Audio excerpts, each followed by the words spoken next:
Hi, my name's Georgia, and last winter my parents shoved my grandmother, 81 years old, out into a snowstorm. They gave her two crumpled dollars. No coat, no goodbye, just the front door slamming behind her like she never existed. They told me to stay quiet, to let it go. But what if I told you that wasn't the first time they erased someone in our family? What if I told you they'd been stealing from her long before that night? And what if the woman they tried to discard ended up with $900,000 and the kind of dignity they couldn't buy back? Would you want to know how we turned their silence into our story? I could hear the hum of the furnace trying to fight back the cold before it even reached my room. The winds had picked up about an hour ago, pushing against the old siding of our house like they were trying to get in. I sat cross-legged on my bed, pretending to read the same sentence for the third time, but my eyes kept drifting to the crack beneath the door and the faint sounds of voices downstairs. My mother's tone was sharper than usual. That meant something. Vera didn't raise her voice unless she was irritated enough that someone would remember it. My father, Hollis, spoke less, but when he did, it was always in that careful, emotionless tone that said, "This is already decided." I shouldn't have been listening, I know. My role in this house was clear. Be quiet, be polite, don't interfere, especially when it came to adult matters. But something about the edge in Vera's voice made me slide off my bed and step lightly into the hallway, just close enough to hear without being seen. "Inez," my mother said, "we've done what we can, but you've made it clear you're not trying to be part of this household." That stopped me cold, Grandma. "I'm not causing trouble," I heard my grandmother's soft voice. She never raised it, not even when she was being dismissed. "You take up space," Vera snapped. "You forget things. You make the kids anxious. Frankly, you're a liability now. You're leaving tonight." There was a pause, then my father's voice, quiet, firm. "We've given you $2. That's enough for the bus downtown. There's a shelter. Be grateful." I stood there, frozen, stomach lurching. What shelter? It was 23 degrees outside. The snow hadn't even started yet, but the storm was coming. Everyone knew that. A blizzard warning had been on the news all afternoon. "Please," Inez whispered. "It's dark. I don't have a coat." "You should have thought about that when you kept interfering with the boys' routines," Vera shot back. "You brought this on yourself." I crept down a few more steps, just in time to see the door to the hallway swing open. My grandmother stood there, her small frame swallowed up by the shadows of the entryway. She had her old suitcase, the one with a frayed handle and one wheel that didn't roll. She wore only a cardigan. Her good coat wasn't in sight, and they didn't even offer it to her. She didn't argue. She didn't raise her voice or plead or beg. She looked back once, briefly, right toward me. I ducked down instinctively behind the banister. I don't know why. Shame, maybe. Then the door opened, and with one gust of icy wind, she stepped out. Hollis closed it behind her.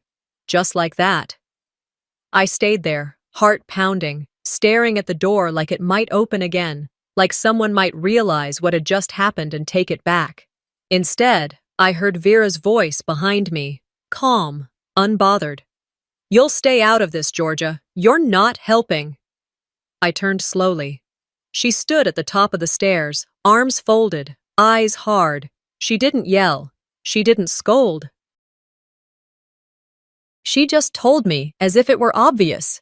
"She left with nothing," I said, voice cracking. "She made her choices," my mother replied, and walked away like it was a conversation about leftovers in the fridge.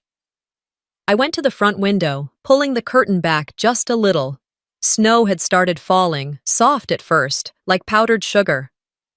Grandma was already halfway down the street, suitcase bumping unevenly behind her. Her shoulders were hunched. She looked so small. I should have screamed. I should have run after her. I should have said something, anything, but I didn't. I stood there, holding the curtain with numb fingers, watching the woman who had held my hand through fevers and told me stories about her childhood in Missouri disappear into the dark with $2 and no coat. And that silence, between me and my parents, between what I knew and what I couldn't undo, was heavier than any storm. The snow hadn't stopped. Not really. It had slowed to a whisper against the windows, but the weight of it still pressed against the world outside. That morning, I sat on the edge of my bed, the covers tangled around my legs, staring at nothing in particular. I hadn't slept, not really. I'd drifted in and out, haunted by the image of Grandma's small figure fading into the darkness, with only her suitcase and a brittle silence trailing behind her. Downstairs, I heard the clink of coffee mugs and the muted thump of the refrigerator door. The smell of toast drifted up the stairs like nothing had happened. Like the night before had been any other evening, as if we hadn't shoved someone we loved, or claimed to, into a blizzard with pocket change and no protection. I made my way down, feet heavy, shoulders stiff.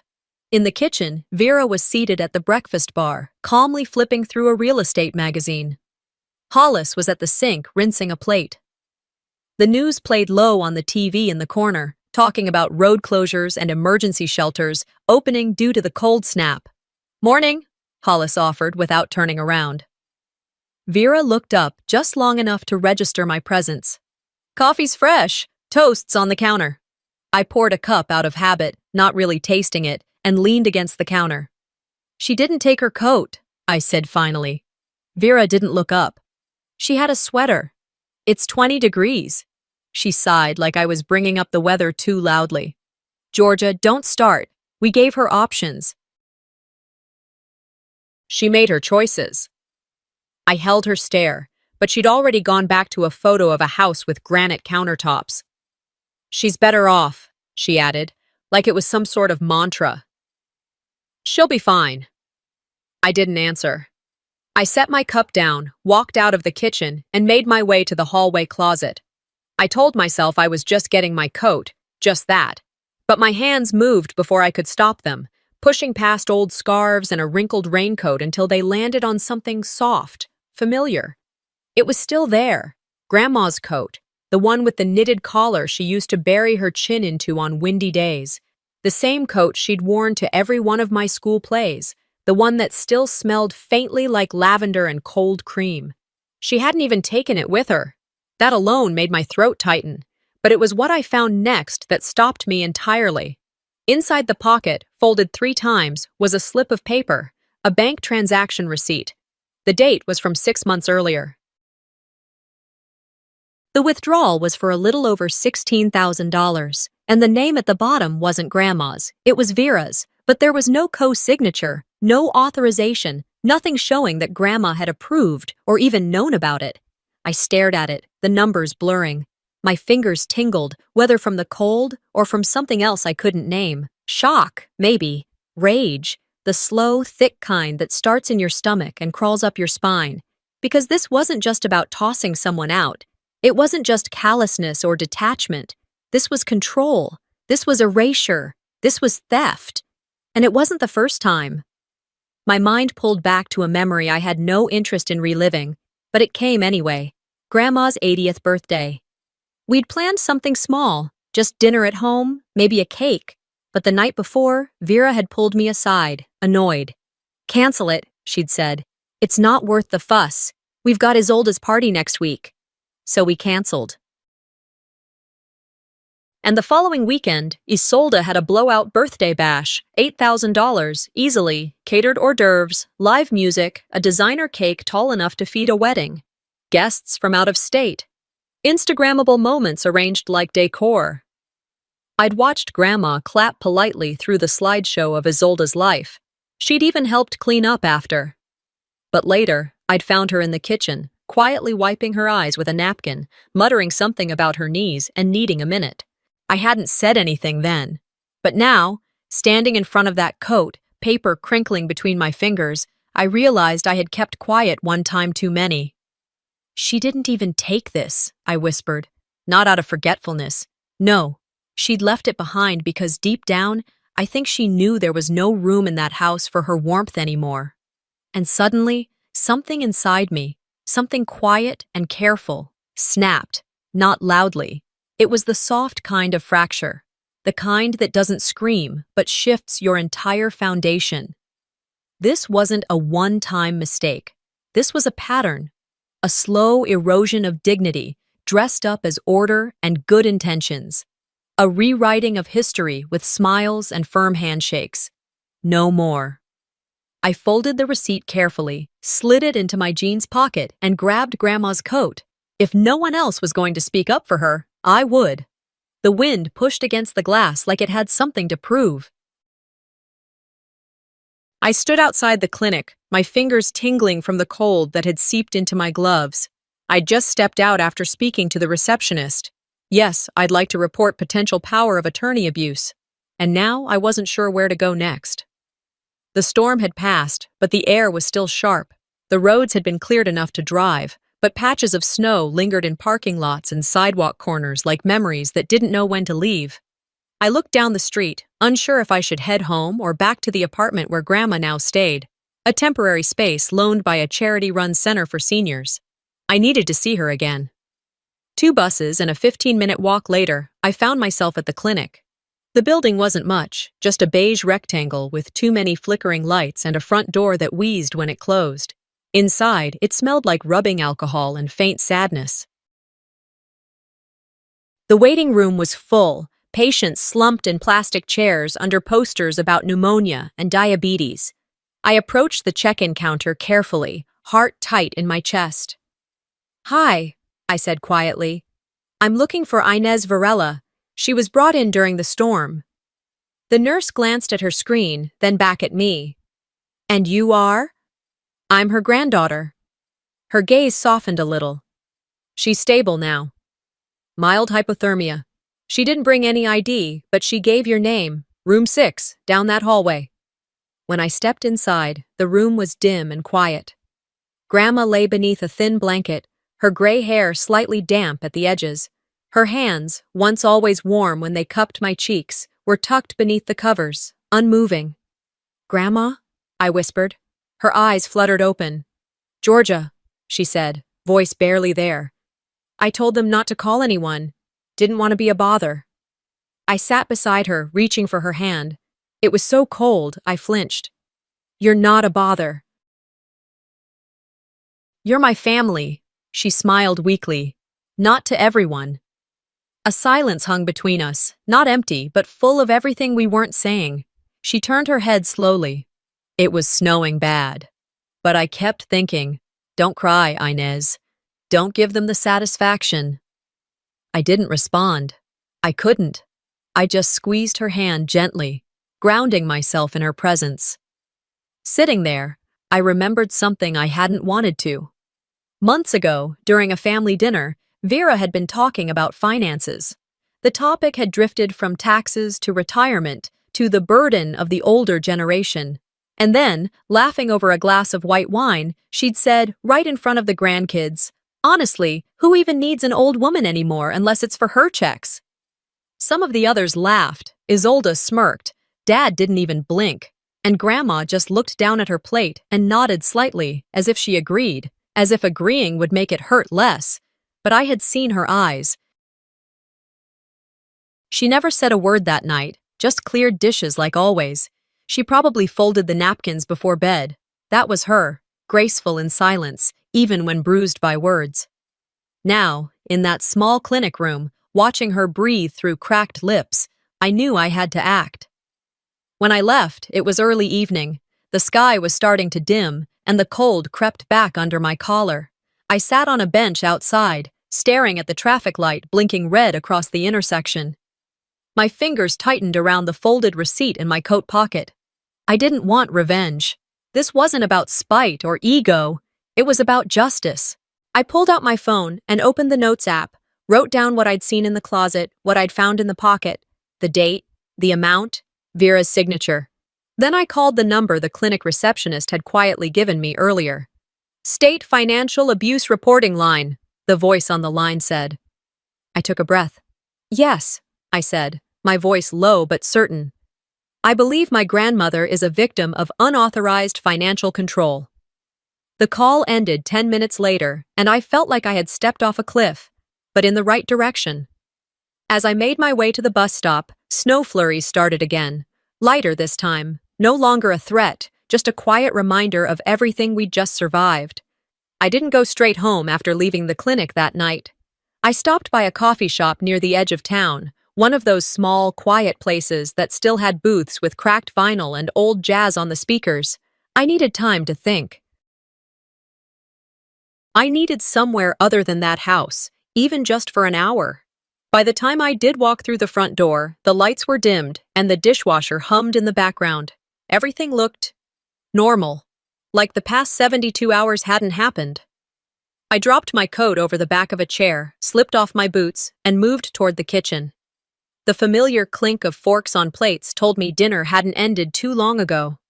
They were there, Vera and Hollis, seated at the dining table, each with a half-finished glass of red wine. The dishes had already been cleared. The table was too clean.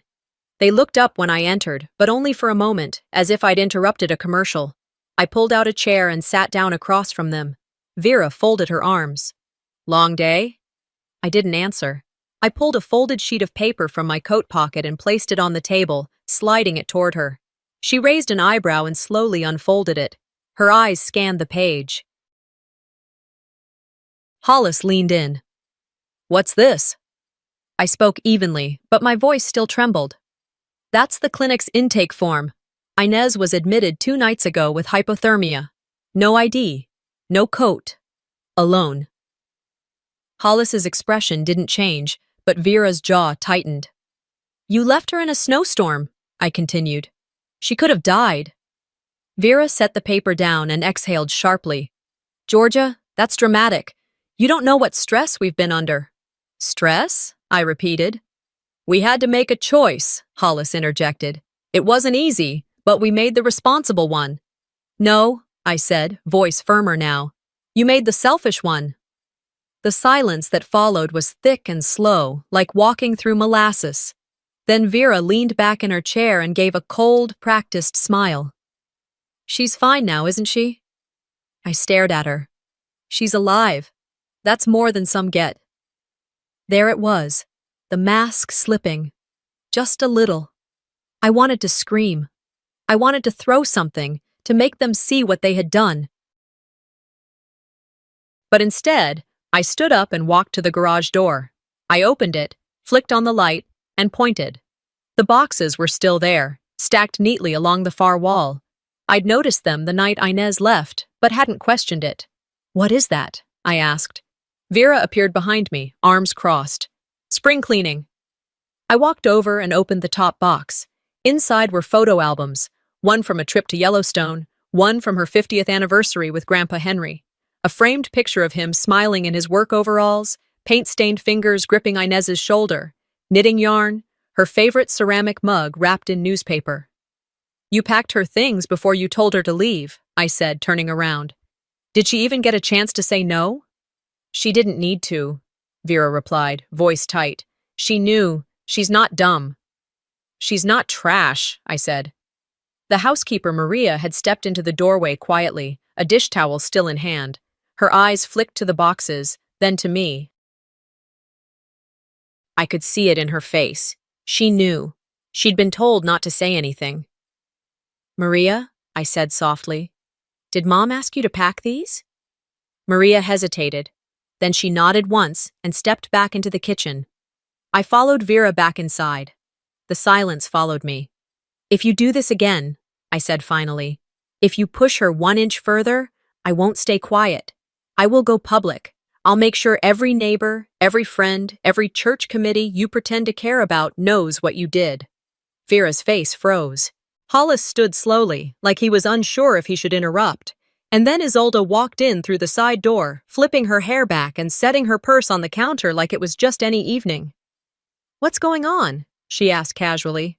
No one answered. She looked between us, then rolled her eyes. "Oh, is this about Grandma again?" she said. "You're still hung up on that?" I didn't move. "She's fine, right?" Isolde continued. "She's always been good at making things dramatic. That's how people like her get attention. And you," she looked at me, "are just feeding into it." I turned to her. "Feeding into it?" "Yeah," she said. "This crusade of yours, it's going to rip this family apart. For what? An old woman who can't even remember what she said yesterday?" I felt something rise in me then. Not anger, not yet, but something heavier. a resignation that still had fight in it. "You'll break the family for that old woman?" Isolde asked, almost scoffing. I didn't blink. "No," I said, voice steady. "You already did." I waited until Thursday night. Vera and Hollis had left for a dinner party, something related to Hollis's work, a client from Omaha or Chicago. I didn't really care. Isolde was at some gallery opening, no doubt sipping champagne and pretending to understand postmodern sculpture. The house was quiet. Too quiet. I walked down the hall and paused outside my father's office. The door was closed, as usual. I turned the knob. Unlocked. I stepped inside and gently pulled the door shut behind me. The smell in the room, aged leather, printer ink, and faint cologne, wrapped around me like something that had long stopped welcoming. I knew exactly what I was looking for. There was a tall cherrywood filing cabinet tucked behind his desk. I'd seen him open it a dozen times with a silver key he kept in a hollowed-out book on his shelf. I found it in seconds. The key slid in with a soft click. The third drawer down had what I needed.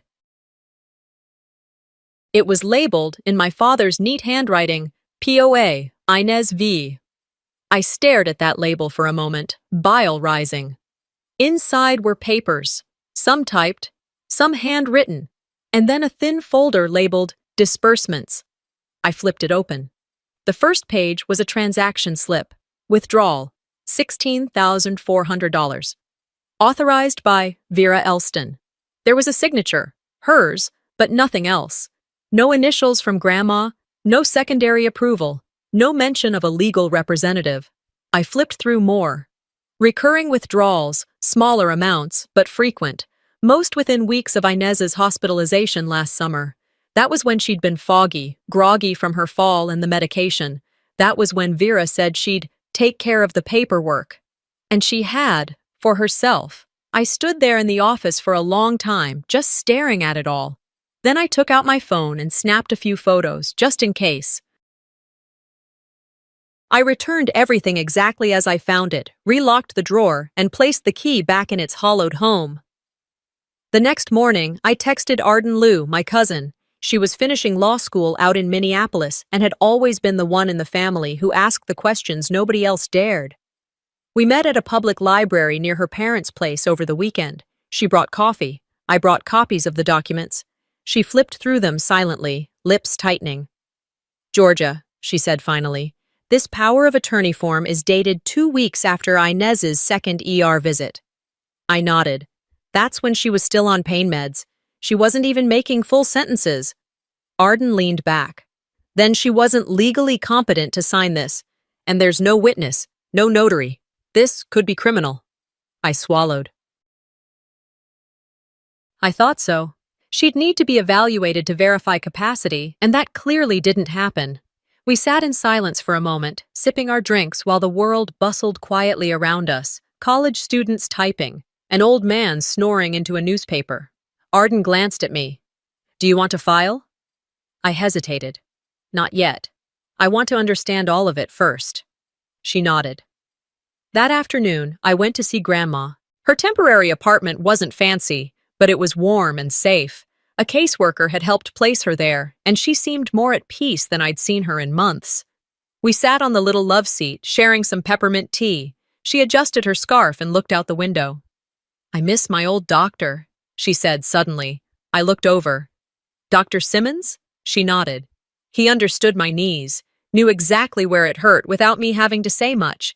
Then one day, they told me he wasn't coming anymore. "Did they say why?" She shook her head. "Just said I didn't need it anymore. Said it was too expensive." Later, I called the clinic. The receptionist was kind but guarded. "Yes," she said slowly. "Dr. Simmons used to do monthly visits. But your mother called to cancel services last fall, said they were redundant, not medically necessary." I hung up quietly. I sat on the bus ride home with a strange ache in my chest.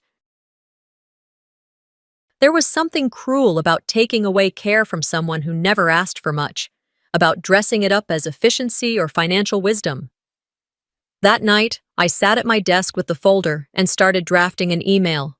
Subject line, "Elder Financial Misuse. Elston family case. I got halfway through. Then I stopped. Not because I doubted myself, but because I realized I wanted more than a report. I wanted truth. Documented. Visible. I printed out every form, every screenshot. I placed them neatly in a manila envelope. Then I opened my laptop and typed in a name I'd followed quietly for months. Felix Gannon. Financial journalist, known for his exposés on small-town corruption and family embezzlement. He wrote like a man who didn't blink. I sealed the envelope and slid it into my coat. The next morning, I walked to the post office and handed it over the counter. Certified mail. Signature required. I wasn't just uncovering their lies. I was rewriting our legacy. After I dropped the envelope at the post office, I didn't head straight home. Inez was waiting for me at the diner on Hawthorne Avenue, the one with the squeaky booths and chipped mugs, where you could sit unnoticed for hours and no one would rush you. I found her at our usual booth by the window, nursing a lukewarm cup of tea, wearing that same soft pink sweater she always claimed was older than me. She looked up when I slid in across from her. I didn't say anything at first. Neither did she. Then she smiled, that tired but knowing way only older women do. "You look like someone who just made a big decision." I chuckled under my breath. "You could say that." She patted the table gently. "We won't fight them, Georgia. We'll outlive them, with dignity." Inez had always believed in quiet resistance, not out of weakness, but out of principle. She once told me, "Making noise is easy, living well in spite of them. That's the revolution." We finished our tea. I paid as usual, even though she always tried to argue. Then we walked together, slowly, her arm tucked in mine, to the credit union a few blocks away. Inside, we met with a woman named Reba. She wore tortoiseshell glasses and had a voice like she'd been singing in choirs since the 80s. Reba helped us set up a joint savings account, only in my name, but for Inez's security. Inez didn't want anything that could be touched again by Vera or Hollis. When Reba asked where the funds were coming from, I just said, "Personal," and smiled. That was enough. On the way back to Inez's apartment, we stopped at a convenience store to buy ginger snaps and paper towels. At the checkout counter, Inez picked up a $5 scratch-off ticket from the rotating stand near the register. "Let's pretend luck still works," she said, slipping it onto the counter. The clerk laughed. "Sometimes pretending's enough." We didn't scratch it right away. We walked home, made tea again, put on some music, old standards, the kind she liked, and only then did we sit down at the table with a penny and the ticket between us. It was a small win, $20, enough for more tea, more ginger snaps. We both laughed like kids, and for a few minutes, the world was simple. The next week, we bought another ticket. Not out of desperation, out of ritual. We didn't expect anything. Then, on a Tuesday morning when frost still dusted the grass, Inez sent me to the store for milk.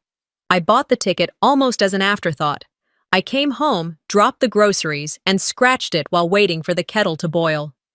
3 rows of numbers. I didn't notice it at first. I was halfway through texting Arden when I glanced again and felt the breath leave my lungs. 9, 0, 0, comma, 0, 0, 0. I checked it twice, then 3 more times. I took a photo, zoomed in, held it under the lamp. I had to sit down. Inez came in from the hallway, rubbing her elbow. "Did the kettle scream yet?" I handed her the ticket wordlessly. She looked at it, then at me. "What am I looking at?" "We won," I whispered. She blinked. "How much?" "Almost $1 million. She sat down slowly, the ticket still between her fingers.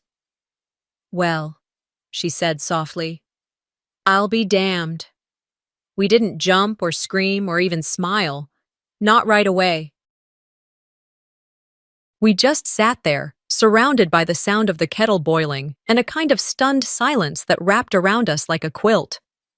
Later that afternoon, after the claim was verified, after the paperwork was started, after the bank manager shook my hand 3 times too firmly, we went home and sat again. No one else knew. No one would, not yet. "Keep it quiet," Inez said. Let them think we're still the ones they tried to forget. And I agreed. I called Arden, explained what happened, and asked for her help setting up a nonprofit. We named it the Varela Dignity Fund. Its mission: to provide emergency aid to seniors pushed out by their own families. The irony wasn't lost on any of us. Arden handled the paperwork with a precision that reminded me why she'd always been the sharpest in the family. We kept Inez's name off every official document, only referencing her as the fund's inspiration.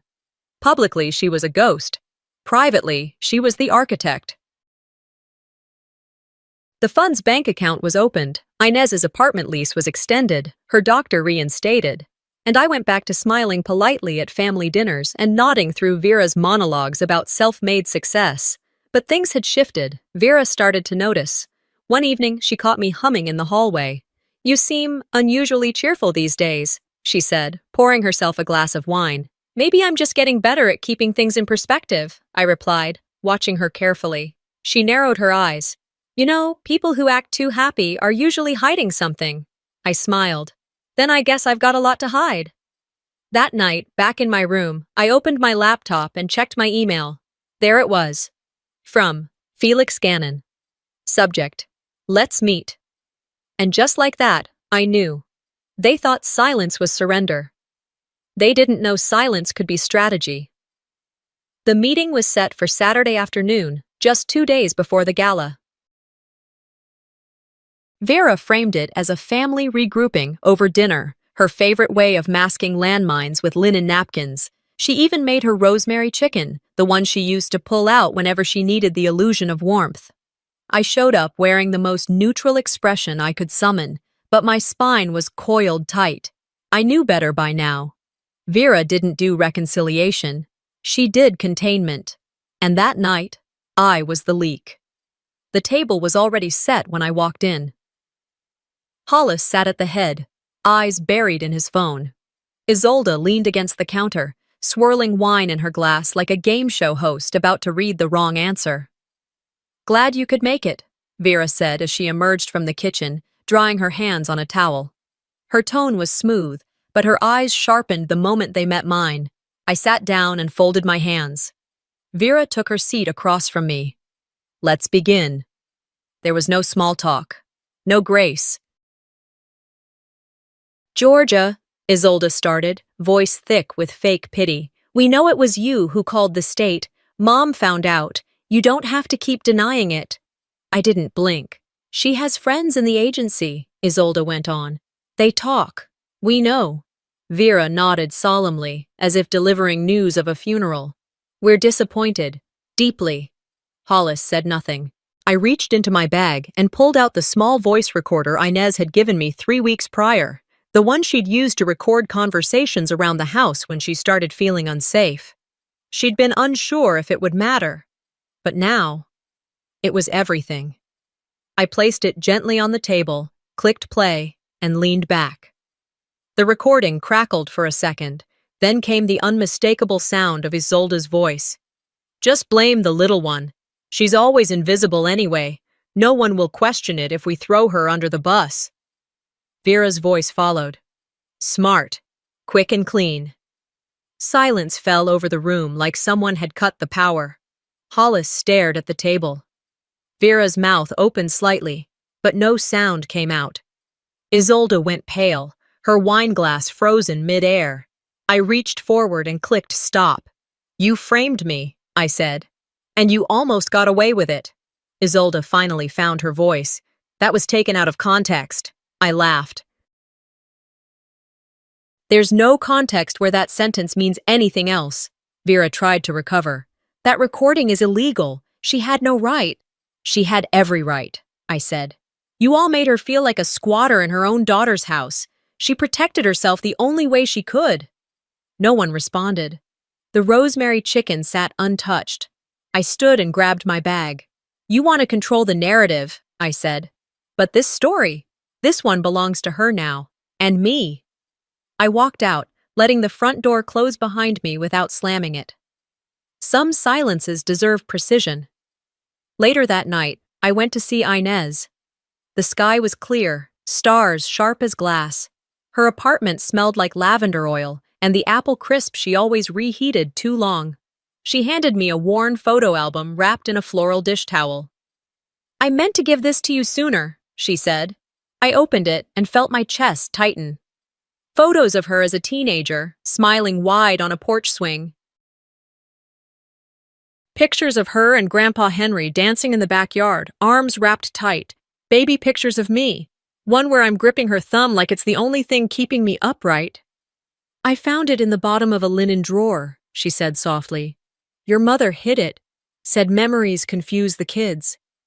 I turned each page slowly, my fingers tracing the edges of decades. "She didn't want us remembering," I said. "She didn't want you understanding," Inez replied. We sat quietly, flipping pages under the glow of a lamp. Outside, wind brushed softly against the windows, like even the world was pausing to listen. When I got home, I didn't bother going to my room. I sat at the kitchen table, opened my laptop, and found the draft I'd been editing for weeks. A full account.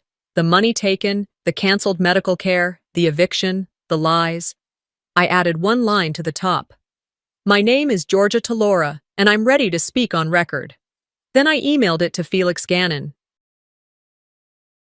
If they feared the truth, I'd let them drown in it. The night of the gala, the air had that sharpness that only late February in Iowa could bring.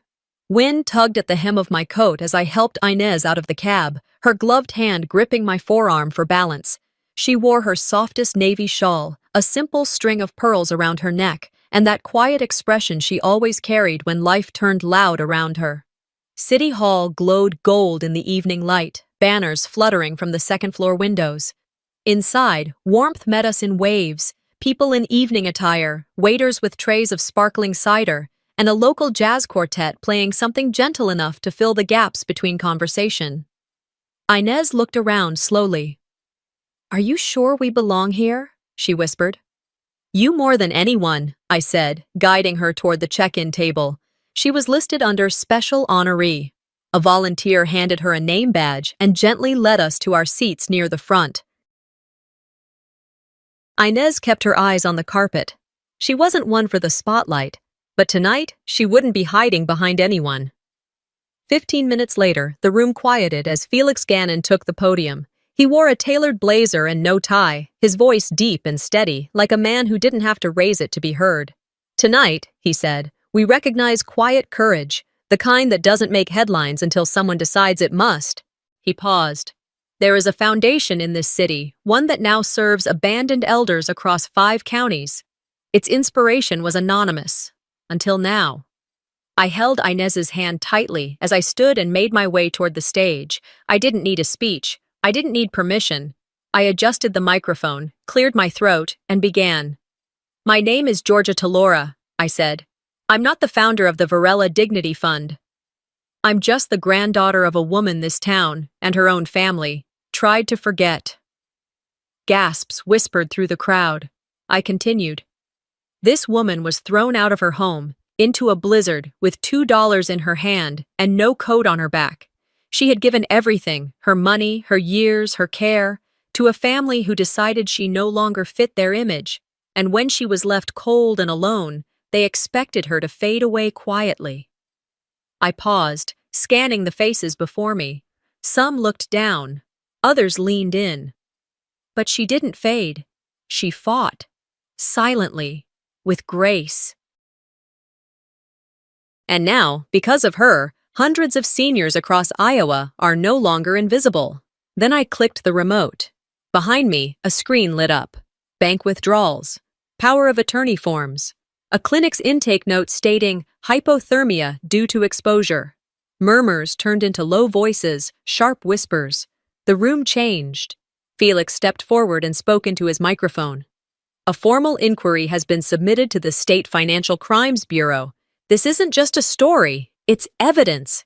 Someone in the back stood up. A woman near the mayor gasped. My father, seated with Vera 3 rows behind me, shifted uncomfortably. Vera stared straight ahead, her face taut like a mask that finally cracked. She didn't speak. She didn't blink. She just gripped the armrest until her knuckles turned white. Hollis looked toward the exit. Isolde was nowhere to be seen. I left the stage without waiting for applause. Inez met me halfway, her eyes glistening. "I thought I'd be embarrassed," she whispered, "but I feel lighter." "You earned every word," I told her. The applause came then, slowly at first, then rising like a wave. It wasn't for me, it was for her. We stood there, not just as granddaughter and grandmother, but as women who refused to be erased. When the event ended and the last of the handshakes faded, a man approached me. He looked about 60, with a soft gray beard and eyes that carried more sadness than anger. "My mother went through something similar," he said. "But I didn't speak up in time. You didn't just honor her, you honored all of us." Inez smiled gently. "It's never too late to start remembering people." We stepped back outside. The cold hadn't changed, but something in the air felt different, lighter, fairer. Justice had come, not in a courtroom or a headline, but in a room full of witnesses who could no longer pretend they didn't know. And though it felt good, I knew something else too. But even justice leaves a bruise. Not all wounds close at once. 2 weeks after the gala, the air in my apartment still held the echoes of everything that had just happened. The newspapers had moved on. The neighbors no longer whispered when I passed them in the grocery store. The letters had stopped arriving, and the voicemail from Arden, a kind, proud message telling me that the State Bureau had opened formal proceedings, was the only thing I'd saved. It was a gray morning, the kind that didn't make promises. I stood by the window, watching the bare branches outside sway with the breeze. Life, at least on the outside, had returned to its routine. But inside me, something was still settling. There were days I felt weightless, freed, and others when I still heard Vera's voice in my head, that clipped tone wrapped in sugar. "You always did take things too personally, Georgia." Or his old sneer, "You'll regret tearing this family apart for one old woman." But I never did. That morning, I brewed tea, opened my laptop, and declined another interview request, this one from a national radio program. I didn't need a spotlight. The story had already been told. The work we were doing now, growing the fund, helping more seniors, spoke louder than anything I could say on a podcast. Around 10, Inez called. "Come by later," she said. "I have something for you." I walked to her place just before noon. The sky was trying to brighten, but winter wasn't done yet. Her porch was swept clean, the rocking chair out again. She sat there wrapped in a quilt, a mug of chamomile in one hand. "You're early," she smiled. "You're always early," I said, sitting beside her. She handed me a small wooden box, its hinges slightly rusted. I recognized it. It had once sat on her nightstand back in the old house. I hadn't seen it since she left. "Open it," she said gently. Inside was a photograph, one I hadn't seen in years. I was maybe 4, curled up asleep on her lap, a stuffed bear slipping from my arms. Her hand rested protectively on my back, and her eyes, captured in the faded color of the photo, were looking down at me like I was the only thing in the world that mattered. Beneath it, folded carefully, was a handwritten note. "If you hadn't seen me," it read, "no one would have remembered I existed. You made me matter again." I looked up. She was staring out across the yard, not meeting my eyes. "Why'd you keep this?" I asked quietly. "Because," she said, her voice steady, "someday I knew I'd need to remind you that love isn't loud. Sometimes it's just presence. You showed up. That saved me." We sat there a while longer, not speaking. The silence between us was nothing like the silences I'd grown up with. This one held warmth. Later that week, I moved the photo to my nightstand. I turned down another interview. Felix Gannon had emailed to say the full feature would run Sunday. I didn't open it. Instead, I spent my energy launching the next phase of the Varela Dignity Fund. We were expanding to 4 new cities. Arden handled the legal side. Inez wrote handwritten notes to the first 10 recipients of aid, each one folded in blue envelopes, stamped carefully, like it was something sacred. Every step felt like reclamation. A few days later, I found myself walking past the house I'd grown up in. I hadn't meant to. It just happened. Errands rerouted, traffic backed up, and suddenly I was on Sycamore Lane again. The shutters were still that same pale blue. The porch looked smaller than I remembered. And the swing where Inez used to rock me during summer nights, it was gone. I stopped on the sidewalk. I didn't move closer. I didn't need to. I didn't feel anger. I didn't feel longing. What I felt was clarity. That house held so many ghosts, of shame, of silence, of looking away. I had carried its walls on my back long after I walked out of it. Not anymore. I left more than a house, I whispered to no one. I left a history I refused to keep reliving. I turned and walked away, the wind soft against my face. At home that evening, I poured myself a glass of water, turned off my phone, and sat by the window again. Justice may feel like a final word. But sometimes, it's just the start of speaking your truth. Sometimes, the most powerful way to fight back isn't with anger, but with truth. This story wasn't just about money. It was about dignity, memory, and standing up for someone when everyone else turned away. Have you ever had to choose between your family and what's right? Let me know in the comments. I'd love to hear your story. And if this resonated with you, don't forget to subscribe for more real-life stories that remind us all of the quiet strength inside us.